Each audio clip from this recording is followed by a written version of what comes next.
Hello, my name is Jonathan Dunlap. This is my performance-based project for Models of Teaching. For my project, I chose to use the Understanding by Design model. This model is centered around three stages.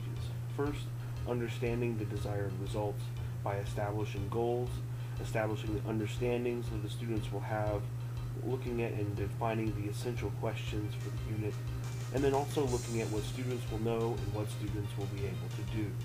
The second stage is assessment evidence, looking at what performance tasks you will have the students complete to demonstrate that they have reached the desired results, along with other projects or evidences as well. And the third and final stage is to develop a learning plan. What learning activities, how will the lesson begin, what will be the hook for the lesson, where will there be opportunities in the lessons for the students to engage the material, to revise their understandings, so forth and so on. For this project, I am using a lesson on the Peloponnesian Wars. Actually, this lesson sort of is a beginning to a unit of study on the Peloponnesian Wars. I wanted to begin the lesson by going over where it is that we're going with the lesson. What are the things that the students are going to learn? Some of the things that this gives them a starting place from which they can understand what this unit is going to be about. So looking at learning about the Athenian and Spartan societies and governments, about the different militaries and their strengths and weaknesses, what made this such a long and protracted war. Learn about the origins of our modern systems of government. They have their roots in these Greek societies. And also going to learn about how modern global conflicts are very much related to this, how this small thing kind of represented a microcosm of the greater global conflicts that have taken place in the subsequent centuries. Also, I wanted to include at the beginning of the unit what it is that's going to be expected of the students throughout the unit. What are some of the general guidelines about the things they're going to be learning and doing. They're going to have to describe life in ancient Athens and Sparta. Both certainly as citizens who participated in the politics and in the war, but also the lower level citizens, the women, the second class citizens, foreigners and things like that, how it was that really impacted the daily life of those societies. Also, I'm going to have them research and present in character about the leaders of Athens and Sparta. Give them an opportunity to really learn who these people were. They were profoundly influential, even into present times in terms of political theory and military theory. So very interesting characters. Also, I'm going to have the students get really hands-on. We're going to do some mock battles. They're going to draw these things up and present them to their fellow students.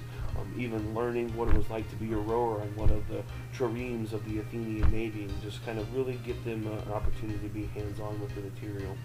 And also, as part of this, an extension of learning about life in Athens and Sparta, we're going to do 2 weeks. 1 week, we're going to be a direct democracy like the Athenians in the classroom.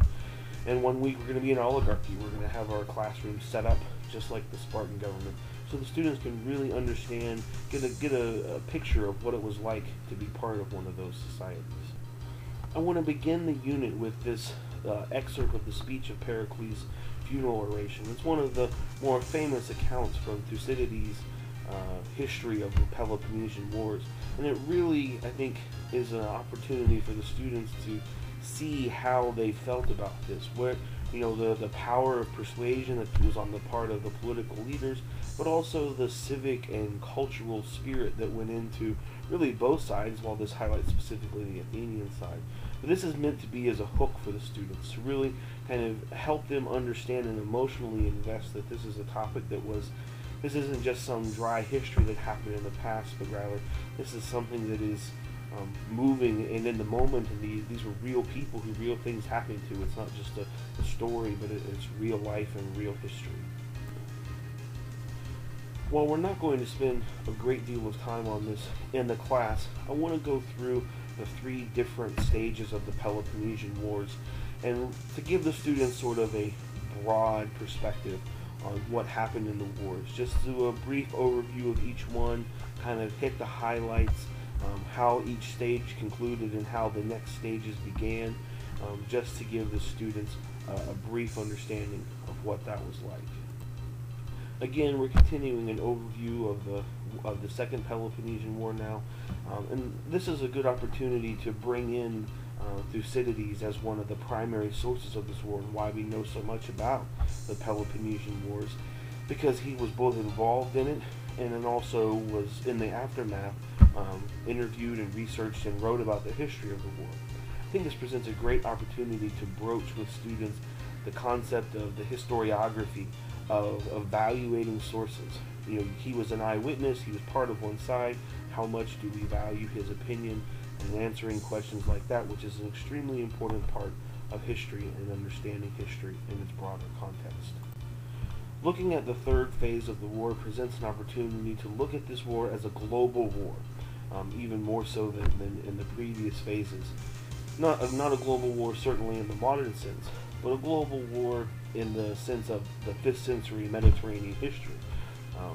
This presents kind of the opportunity to make that sort of comparison with our modern global conflicts and global interests.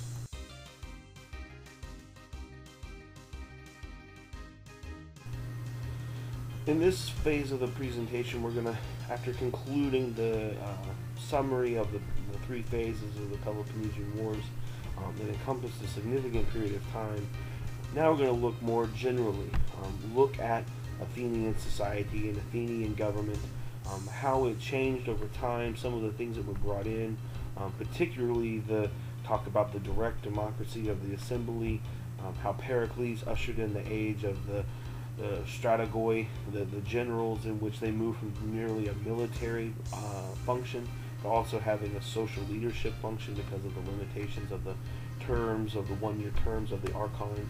So this presents an opportunity to kind of introduce to the students sort of the general society and the government that was part of Athens.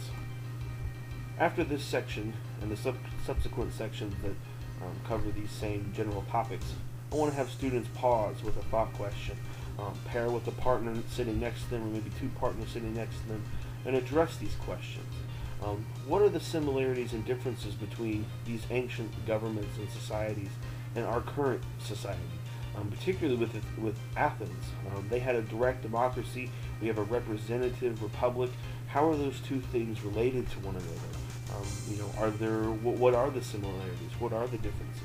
And then moving from that to a certain level of more creative or higher order thinking of what's the student perspective of what would life have been like living in Athens as a citizen? What would life have been like as a woman? What would life have been like as a foreigner? Looking at some of those questions. And these are things that will be revisited throughout the unit as the students do more research, participate in more projects. We'll come back to these questions over and over again, so students can reevaluate their thinking on these types of questions.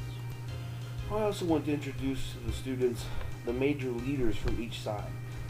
While certainly there were many important figures on both sides, I've chosen 3 that I think represent really the 3 of the phases of the war, and represent 3 of the very distinctive perspectives from each side. And then through them you see very much the progression of the war, and how things went and why they concluded the way that they did.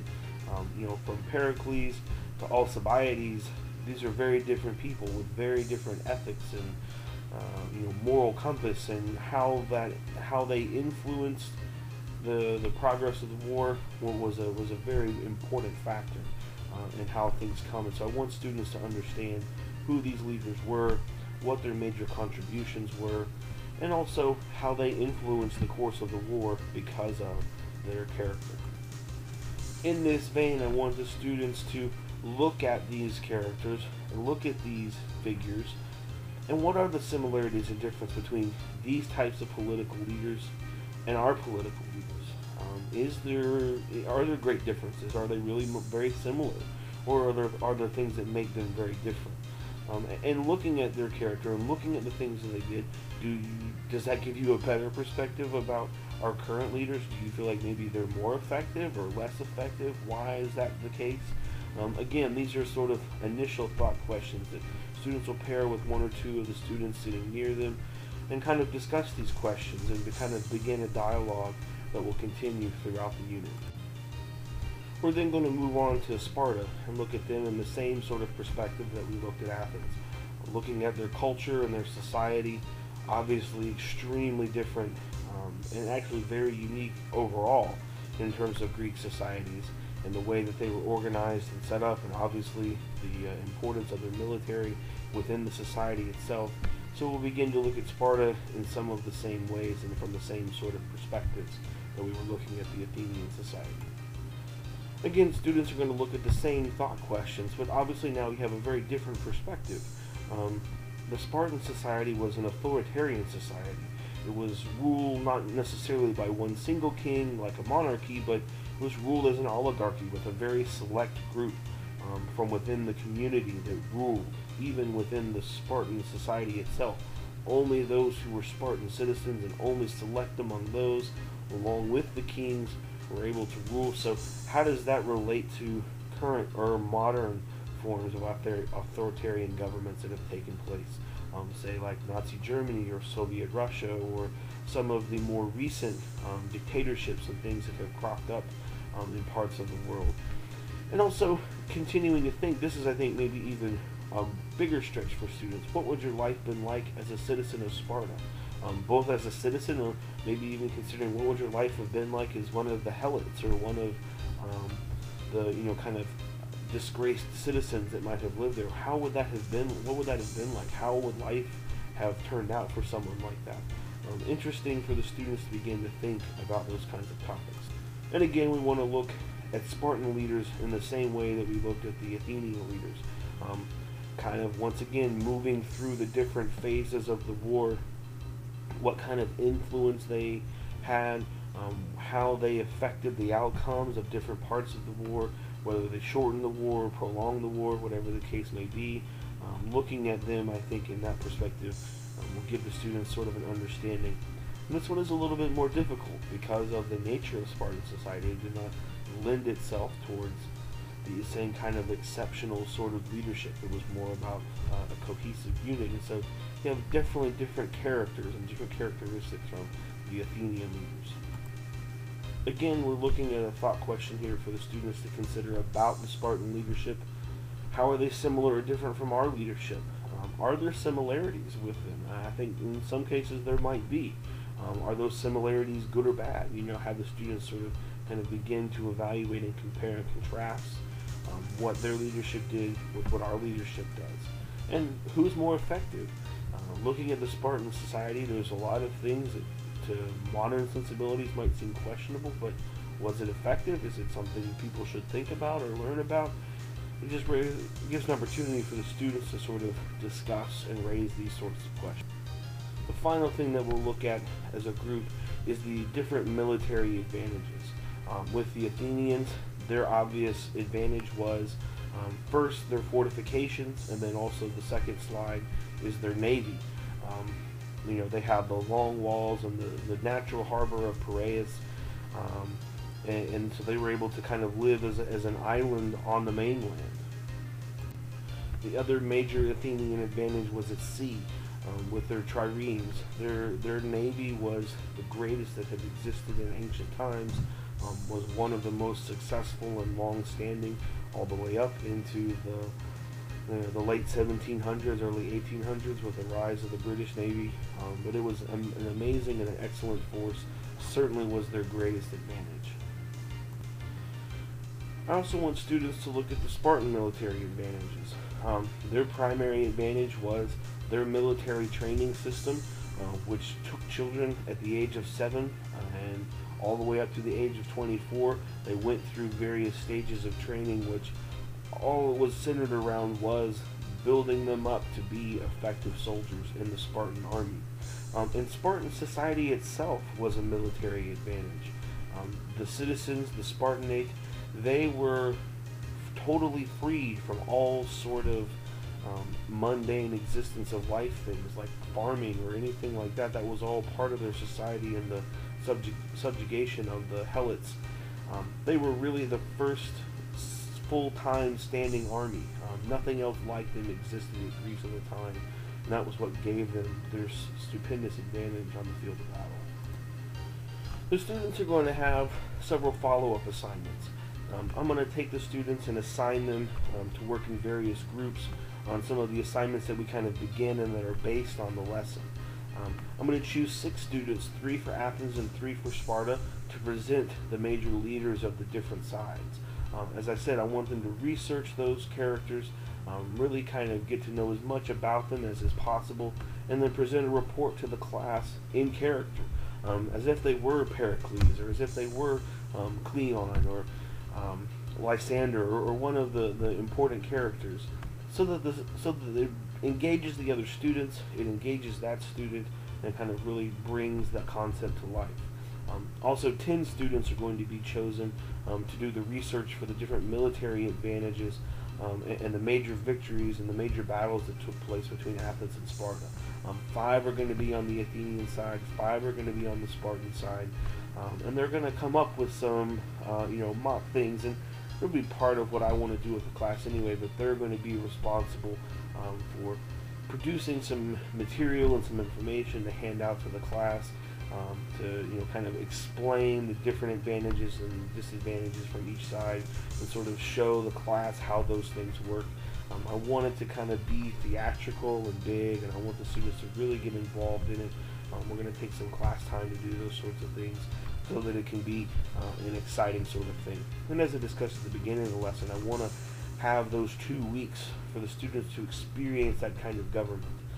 Obviously, as a teacher, I may have to make an executive override at some point, but I really do want it to be fairly loose. I want students to feel the power of a direct democracy, but also the chaos, and to feel a little bit of the repression and the challenges and the difficulties with having an authoritarian type of government. So I'm really going to give them a great deal of free rein when it comes to that. Not really usual in the classroom, but I think it'll provide an extremely positive learning experience for them to understand those different forms of government. Finally, I've included 2 copies of the 2 different graphic organizers that the students are going to use. The students in the group for the military advantages of each society, I'm going to have them try to come up with 5 advantages or 5 battles or examples of where those advantages kind of carry the day. And I give them this graphic organizer to kind of help them begin to plan, to identify those 5 different things. They can draw off other little bubbles too, to kind of build on those ideas. And the final graphic organizer is to help the students with their discussion of the leaders. The 3 leaders, identifying some characteristics of those leaders, some of the major topics that they might want to cover, the major battles that they were involved in. This will help the students sort of begin to kind of codify and put those ideas down on paper in a really understandable way. This lesson presented here really represents the first stages of an overall unit of learning about the Peloponnesian Wars, and more broadly about Athenian and Spartan society, about the different ethics that they reflected within Greek culture as a whole, and how that played out over really the better part of 60 some odd years. Was a huge thing in the Greek world, really shifted everything about it, and paved the way for some big things in the future that came down the pike. And this is an opportunity for the students to begin to be invested in these things, kind of begin with these thought questions, move into these projects, and really kind of, we'll come back to these topics over and over again through student evaluation, my evaluation of students through a variety of rubrics and things like that that are part of the paper lesson that goes along with the lesson plan that goes along with this. So I encourage you to review that and kind of see how those things are connected with one another. But this is an idea and a concept that I'm always fascinated by. I'm a big history geek, and I think it'd be an opportunity to teach students how to be invested in history, and just how real it is and how important it is, and what a long understanding can really mean in terms of understanding even the modern world from something that happened so very long ago. Thank you for your kind attention, and I hope you found this lesson to be interesting and